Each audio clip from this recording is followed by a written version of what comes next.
Oke, so semalam kita sudah nampak y sama x square boleh diwakili oleh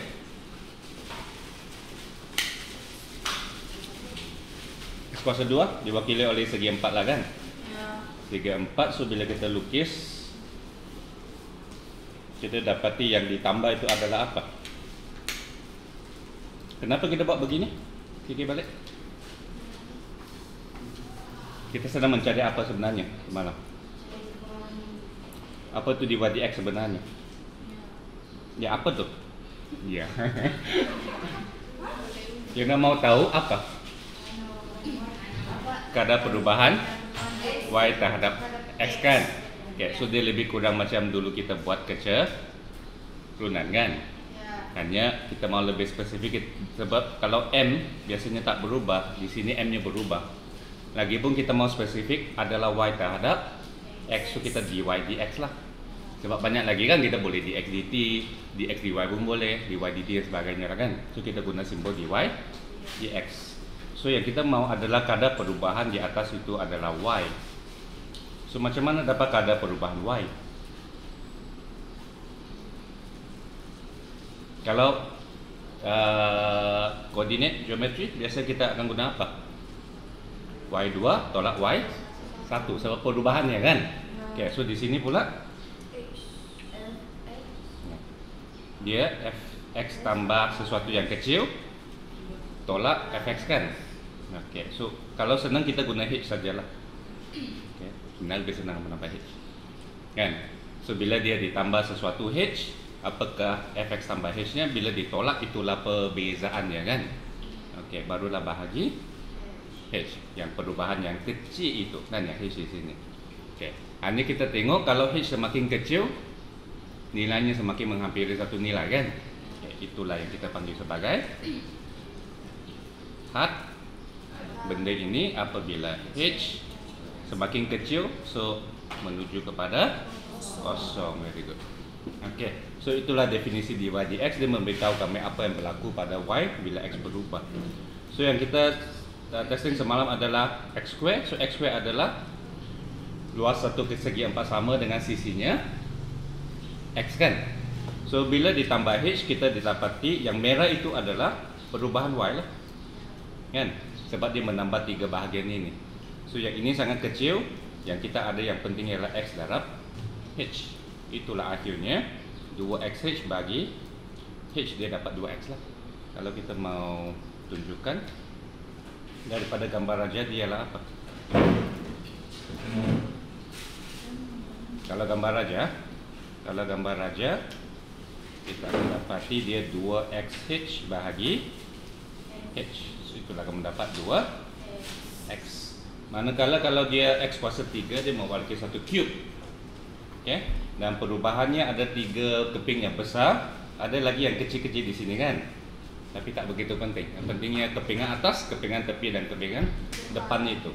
Dan setiap satu mempunyai luasnya x darab x dan tingginya h. So di x kuasa 2, h ada berapa kepingan? 3. So bila bagi h, itulah kamu dapat 3x kuasa 2. Okey. So yang 3x ada yang dapat? Lukis apa? Apa yang kamu lukis? 3 darab x. Apa yang sesuai untuk mewakili 3 darab x? Segi bulatan?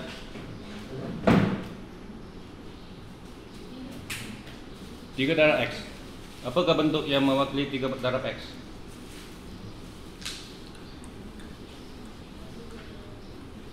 Kalau darab masih lagi lebih sesuai kita guna segi. Okey. Hanya di beza sini adalah 3, sini adalah x. So bila ditambah h, di manakah yang tambahannya? Cuba kamu lukis, tengok. Ya, x yang tambah h. So di sini saja kan? 3 tu tak berubah. So kita ada kepingan ekstra di sini. Apakah luas kepingan ini tersebut? Apakah apa? X. Apakah luasnya? Ya sini h kan? Nah, jadi apakah luasnya? Yang merah tuh 3H. Very good. So maksudnya dy dx di atas ialah apa? 3H lah. Nah, di atas ialah apa? Di atas adalah perubahan y kan? Jadi luasnya sudah bertambah berapa banyak? 3H lah kan? 3H. Oke, so luasnya adalah 3H. So 3H bahagi kalau dy dx. Dy dx. Di bawahnya bagi apa? H kan? Oke. So 3H bagi H. Dapat apa? 3. Oke. So dy dx sama dengan 3. Oke.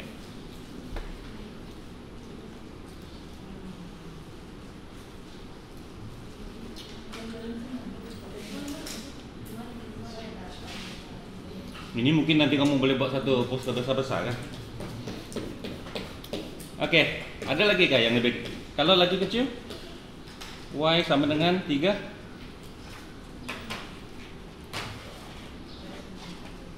Apakah dy dx? 3 saja. Y sama dengan 3, apakah dy dx? Oke, memang dia kosong, macam mana kamu ingat? Macam mana kamu justify-nya? Kenapa dia kosong? Dia tiada x, maksudnya bila dia tiada x maksudnya nilai, justify kan kenapa dia kosong? Tiada pun boleh ubah jadi y sentiasa tak. Bila dia tiada pun boleh ubah, apa berlaku kepada y? Nilainya bukan kok, yalah nilainya. Dapat justify? Kalau tidak, kita tengok graf. Nampak ah? Matematika begini, banyak cara yang kita mau tengok. Kita boleh tengok algebra, kita boleh tengok geometri, kita boleh tengok graf. Okey, grafnya yang mana paling senang? Graf mana paling senang? 3x ke x kuasa 2 ke x kuasa 3? Kamu mau lukis mana dulu? Pilih. 3x lah. Okey. Bagaimanakah graf 3x? Naik, turun? Lengkung, garis lurus? Garis lurus. 3x saja, tiada pintasan. Bila x kosong, y kosong, melalui titik kos asalan. So dia naik 3x. Curam, landai 3. Dia naik, dia kanan 1, naik 3 kan? Okey, so begini. Okey, setuju tak dengan dy dx-nya? Dy dx-nya menyatakan apa? 3 dan sentiasa 3. Apa? 3 dan sentiasa 3. Maksudnya kecurunannya adalah tetap. Kecurunan tetap garis lurus. Setuju? Kan? Kecurunan tetap garis lurus. Okey, very good. So, fikir pula untuk x kuasa 2 dengan x kuasa 3 dan semak apakah maksud dy dx ni. Setuju ke tidak? Okey, lukis graf x kuasa 2, x kuasa 3. Kemudian bincang.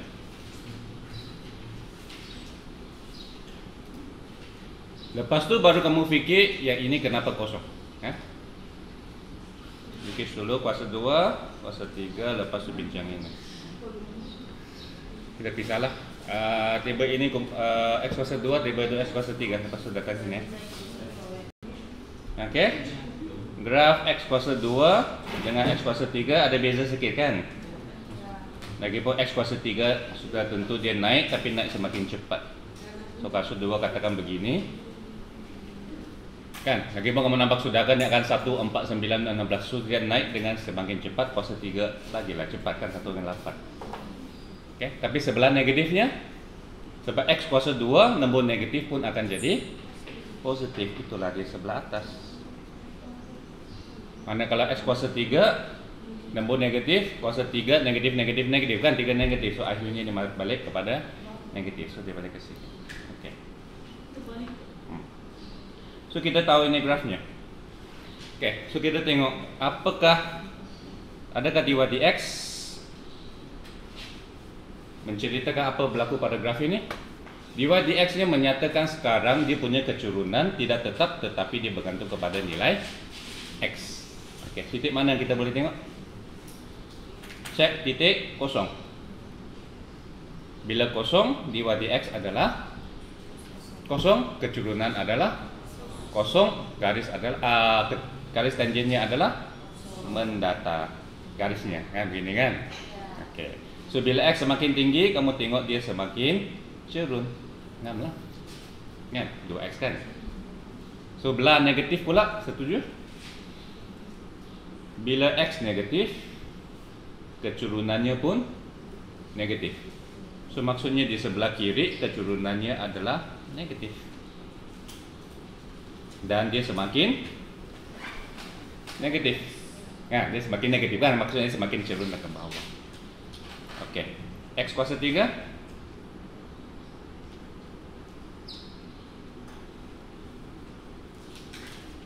sama juga kosong, okey. Ini sepatutnya kamu lukis begini bang. Di sini kena landai lepas sobat. Dia bukan begini ya, bukan begini ya. Dia kena di sini, dia kena nah, di sini kena flat. Okay. Okay. So sebelah kanannya 3x kuasa 2. So x semakin besar, nah so semakin landai lah. Okay, tenangkan bagian ini. Apabila nilai x adalah negatif, apa berlaku kepada dy dx? Tengok nilai dy dx. 3x kuasa 2. 3x kuasa 2, positif ke negatif? Positif. Nah, sebab kalau x-nya atau mau ganti nilai, ada dua benda, itu kamu kena sangat jelas apa maksudnya yang ini dengan yang ini. Ini adalah lengkung asal. Ini menunjukkan keturunannya. So katakan negatif 1, bila kamu masuk ke sini, kamu akan dapat nilai negatif. Apa yang negatif? Nah, apa yang nilai negatif? Y. Yalah, x negatif dapat nilai y negatif, bermaksud di bawah kan? Okey, so grafnya di bawah. Kan, grafnya di bawah. Okey. Manakala dy dx adalah 3x kuasa 2. So bila kamu ganti negatif 1 ke dalam sini, kamu akan dapat positif ke negatif? Positif. Itulah lengkungnya kamu tengok. Nah, masih mempunyai keturunan positif. Kan? Sebab bila nilai x-nya negatif, dia akan di bawah, tetapi sebab dy dx-nya adalah 3x, dia tetap positif. So dia singkatnya mana? Okey, so balik kepada yang tiga ini. So kalau guna graf, bolehkah kamu selesaikan yang ini? Dan justifikan kenapa dia kosong. Okey, coba.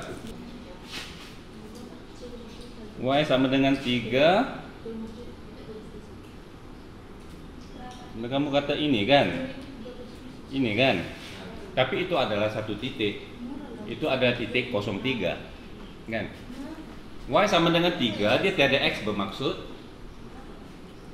Dia tiada x bermaksud apa? Yalah, dia tiada x kan? Maksudnya dia tidak bergantung kepada x. Maksudnya dia sentiasa 3. Macam mana garis yang menunjukkan y sentiasa 3? Atas naik.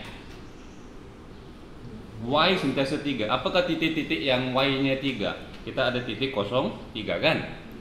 Kalau x-nya 1, y-nya berapa? Enggak. Enggak. Masih 3. Itu formulanya y sentiasa 3, tak kira apa itu x. 1, 3, titik di sini kan? So garisnya di mana? Ya, bagus. Lurus. Inilah y sama dengan 3. Nah, lupa saudaramu. Kalau garis x sama dengan 4, ya bagus. Sebab dia sentiasa di x sentiasa 4 sebegini. Ada sebabnya itu. Oke.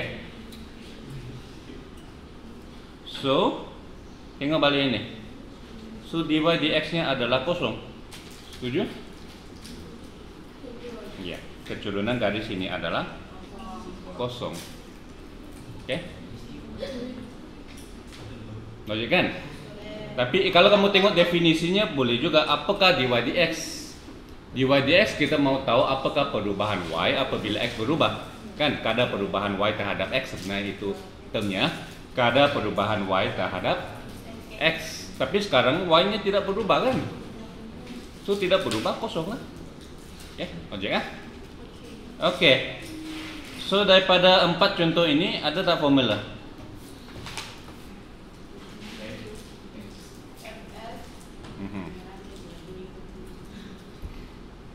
Apakah formulanya kalau dia x kuasa sesuatu? Kalau kuasa 2, x kuasa 2 dia jadi 2x. X kuasa 3 dia jadi 3x kuasa 2. Nah, ceritakan jadi apa yang perlu dibuat? X kuasa 2 dia jadi 2x. X kuasa 3 dia jadi 3x kuasa 2. Seakan-akan apa?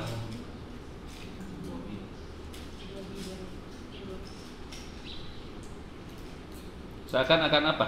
Patternnya? Kuasanya 2 menjadi 1, 3 menjadi 2. 3x kuasanya apa? 1 menjadi kosong. Tiada kan? Tiada x. Sini pula tiada lah. Tidak perlu. Oke. Lepas tu apa lagi perlu dibuat? Sini 2, sini pun 2. Sini 3, sini pun 3. Kan? So bawa ke tempat untuk di ini Pak, ini Pak untuk di darab lah kan. Oke. So kamu dapatlah formula. Kalau y sama dengan x kuasa sesuatu, dy dx nya n nya darab ke depan, kuasanya tolak dengan 1. Oke. Sikit lagi lah. Satu lagi, yaitu cara pengiraan.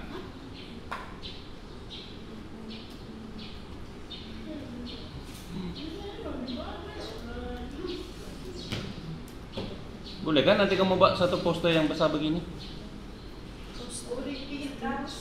Apa tu?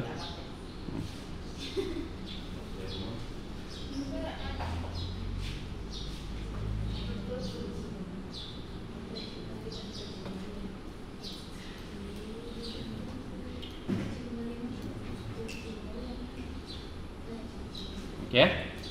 Kalau kita guna pengiraan, apa berlaku?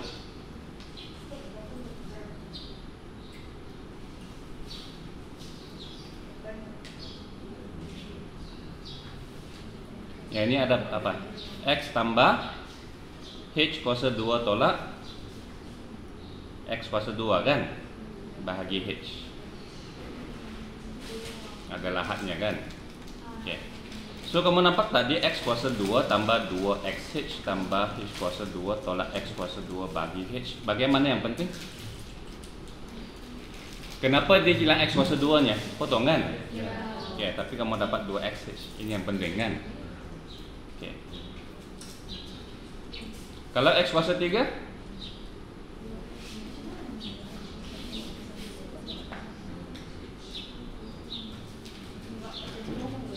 Kamu pandai gak kembangkan X kuasa 3? 3 kali. Oke. So kalau dia 3 kali, X tambah H, X tambah H, X tambah H, X kuasa 3. Sepatutnya kamu kembang 2 baru kamu darab lagi lah kan. Jadi sekarang kita mau cepat. Apa yang kita ada? X darab X darab X, itulah X kuasa 3 kan. Itu yang akan terpotong nanti. Oke.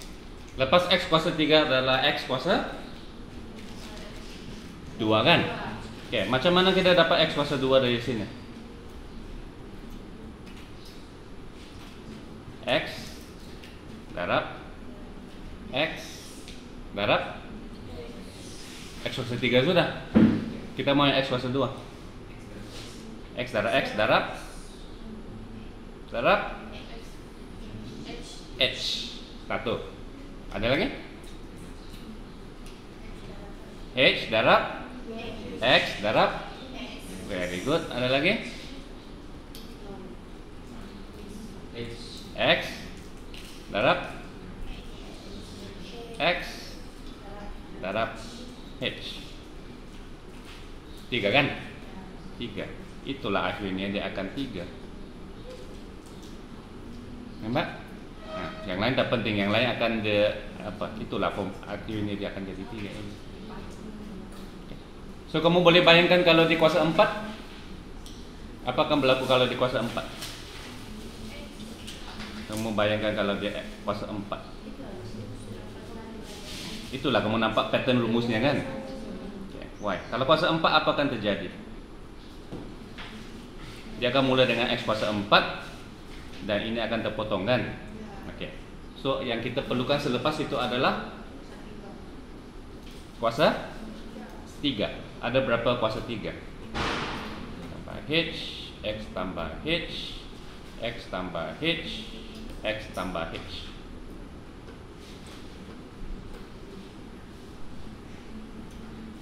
X, H kan? X, H, X, H, X, X, X, X, X, X. Nah, sebab nanti sudah kamu masuk bab pilih atau kah? Belum kan? Nah, tapi pilih atau. Itulah bilangan syarat.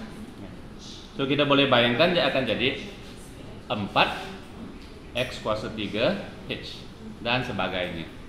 So akhirnya bila dibahagi dia akan tinggal 4X kuasa 3. Itulah X kuasa 4 akan jadi 4X kuasa 3. Oke?